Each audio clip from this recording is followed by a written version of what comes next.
नमस्कार दोस्तों, मैं सोहन सिंह अपने YouTube channel dear math city one पर आप सभी लोगों का हार्दिक स्वागत करता हूं। दोस्तों, एक बार पुनः मैं आपके सामने कर्मचारियों से जुड़ी हुई एक शानदार सी इन्फॉर्मेशन लेकर प्रस्तुत हूं।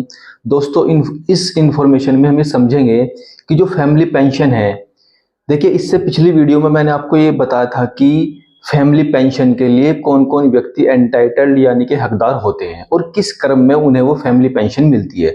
दोस्तों, आज इस वीडियो में हम समझेंगे कि फैमिली पेंशन दो तरीके से हमें मिलती है। एक होती है इनहांस्ड फैमिली पेंशन और एक होती है ऑर्डिनरी फैमिली पेंशन।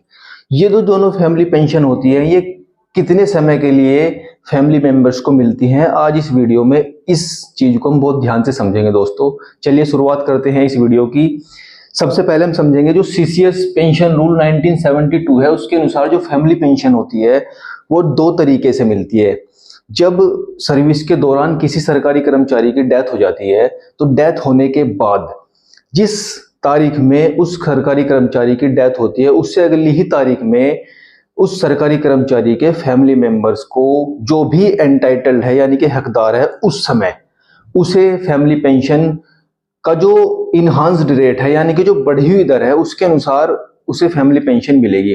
इसमें बस एक कंडीशन अलग है, वो है हमारे पेरेंट्स को जो फैमिली पेंशन मिलती है वो डेथ के तुरंत बाद इनहांस्ड रेट से नहीं मिलती बल्कि ऑर्डिनरी रेट से मिलती है। इसके अलावा जो भी बाकी हमारे पेंशन के हकदार हैं उन्हें बढ़ी हुई दर से फैमिली पेंशन मिलती है। चलिए उसकी कुछ कंडीशंस हैं, उन्हें बहुत ध्यान से समझते हैं। पहली, यदि किसी सरकारी कर्मचारी की सेवा के समय में डेथ हो जाती है यानी कि सेवा के दौरान ही उस सरकारी कर्मचारी की डेथ हो जाती है, तो डेथ के बाद जो भी एंटाइटल्ड हमारा फैमिली मेंबर होगा जिसे फैमिली पेंशन मिलनी है, उसे वो फैमिली पेंशन लास्ट बेसिक पे की 50%, जिस वक्त डेथ होगी उस समय उस कर्मचारी की जो भी लास्ट बेसिक पे होगा उसका 50% प्लस उस समय जो भी डीआर यानी कि डीए होगा, उन दोनों को मिलाकर उस फैमिली मेंबर की फैमिली पेंशन बन जाएगी।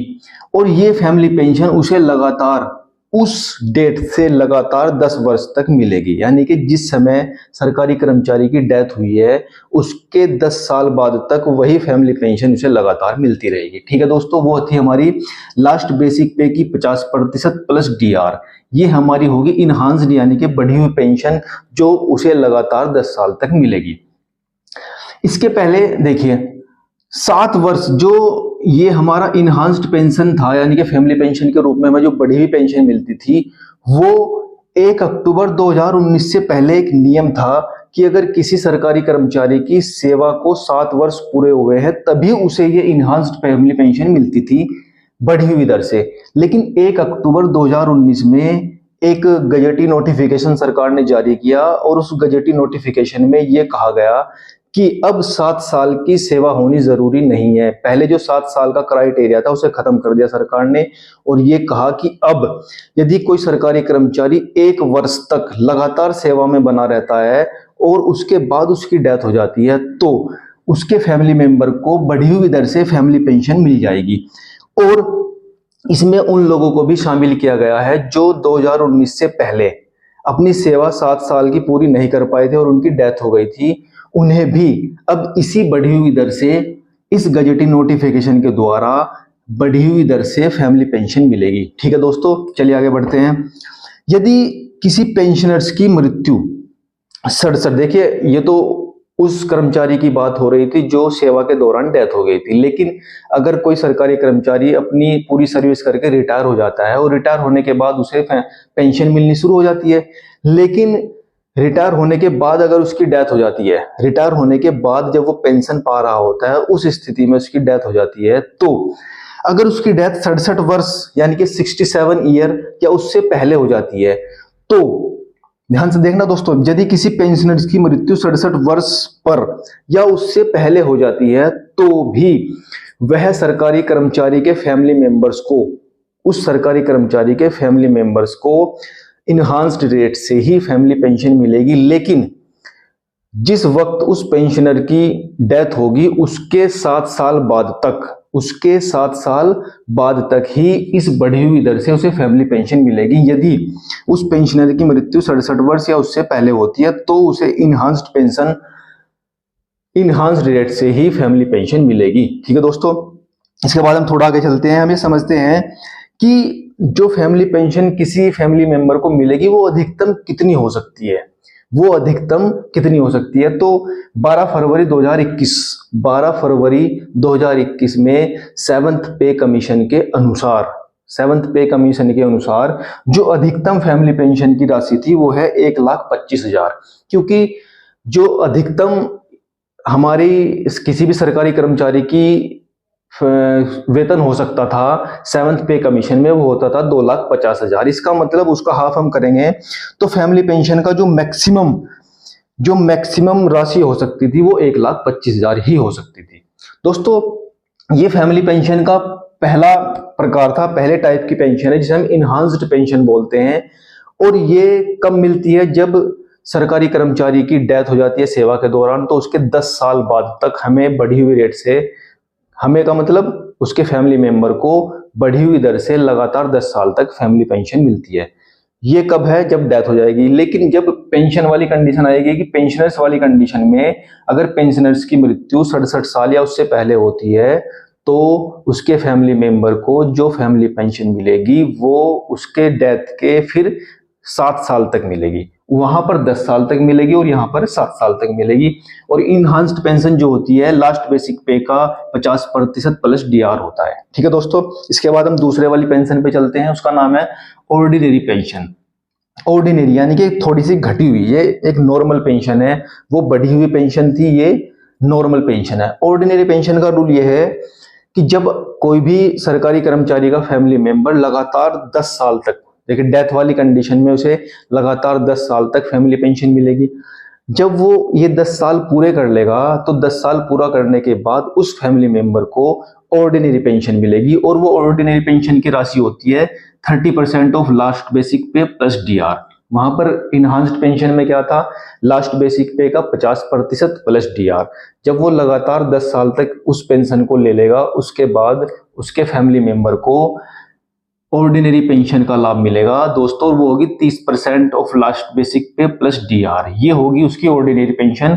और ये उसे उसके बाद अगर ये ऑर्डिनरी पेंशन उसके स्पाउस को मिल रही है तो वो जीवन पर्यंत मिलेगी। ठीक है दोस्तों, और अगर उसके बच्चों को मिल रही है तो बच्चों को मैंने आपको पुरानी वीडियो में बताया था कि किस एज तक और किस स्थिति में फैमिली पेंशन का लाभ मिलता है। ठीक दोस्तों, आगे चलते हैं। सेवंथ पे कमीशन के अनुसार जो ऑर्डिनरी पेंशन है वो अधिकतम 75,000 मिल सकती है। यहां पर इनहांस्ड कंडीशन में जो अधिकतम फैमिली पेंशन है वो 1,25,000 थी। और ऑर्डिनरी पेंशन वाली कंडीशन में जो अधिकतम राशि है वो मेरे दोस्तों 75,000 रुपए ही मिल सकती है। अभी मैंने आपको बताया कि स्पाउस को जीवन पर्यंत ऑर्डिनरी पेंशन मिलेगी क्योंकि पहले वो 10 साल तक इनहांस्ड पेंशन प्राप्त कर लेगा और उसके बाद जो से ऑर्डिनरी पेंशन मिलेगी वो लगातार जीवन पर्यंत मिलती रहेगी अगर वो उसका स्पाउस है। ठीक है दोस्तों, इसी वाली कंडीशन में एक कंडीशन और है दोस्तों, यदि जो फैमिली पेंशन है वो कर्मचारी के पेरेंट्स को मिलती है तो पेरेंट्स को कभी भी ये वाली पेंशन नहीं मिलती इनहांस्ड, उसे हमेशा ऑर्डिनरी पेंशन मिलती है। यदि कर्मचारी के पेरेंट्स को फैमिली पेंशन मिल रही है तो वो तुरंत 30% ही मिलेगी, ना कि इनहांस्ड यानी कि 50% के हिसाब से मिलेगी। उस स्थिति में पेरेंट्स को सिर्फ और सिर्फ लास्ट बेसिक पे का 30% प्लस डीआर ही मिलेगा। कब, जब वो फैमिली पेंशन उसके पेरेंट्स को मिलेगी। थोड़ा सा और आगे बढ़ते हैं दोस्तों। ये आपको बता दी गई कंडीशन कि बच्चों को अधिकतम 25 वर्ष की एज तक ही जो कर्मचारी के फैमिली मेंबर में यदि फैमिली पेंशन बच्चों को मिलेगी तो बच्चों को वो फैमिली पेंशन उसके अधिकतम 50 वर्ष तक की उम्र तक ही मिलेगी, क्योंकि उसके बाद वो अपने पैरों पर खड़े होने लायक हो जाएंगे, कमाने के लायक हो जाएंगे। उसके बाद उनकी फैमिली पेंशन बंद कर दी जाएगी।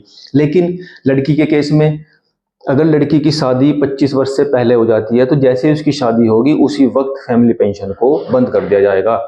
और उस कर्मचारी की जो बेटी होती है अगर वो विधवा है या तलाकशुदा है तो भी वो फैमिली पेंशन पाने की हकदार होगी। ठीक है दोस्तों, इसके बाद यदि फैमिली पेंशन, ये आपको बता देगा, फैमिली पेंशन माता पिता को मिलेगी तो वह लास्ट बेसिक पे की 30% प्लस डीआर ही मिलेगी, कभी भी बढ़े हुए रेट से नहीं मिलेगी। ठीक है दोस्तों, इसके बाद एक दो कंडीशन और हैं जो ध्यान रखना है, जो मैंने आपको दो कंडीशन अलग से बताना मैं चाह रहा हूं। इसमें एक कंडीशन ये है कि यदि फैमिली पेंशन पाने वाला कोई भी फैमिली मेंबर, ध्यान से सुन लेना, फैमिली मेंबर जो भी पेंशन पाने का हकदार है, यदि वो सरकारी कर्मचारी के मर्डर में कन्विक्टेड है यानी कि अपराधी घोषित कर दिया गया है, तो दोस्तों वो फैमिली पेंशन पाने का हकदार नहीं होगा, उसे फैमिली पेंशन नहीं मिलेगी यदि वो उसके मर्डर में कन्विक्टेड है।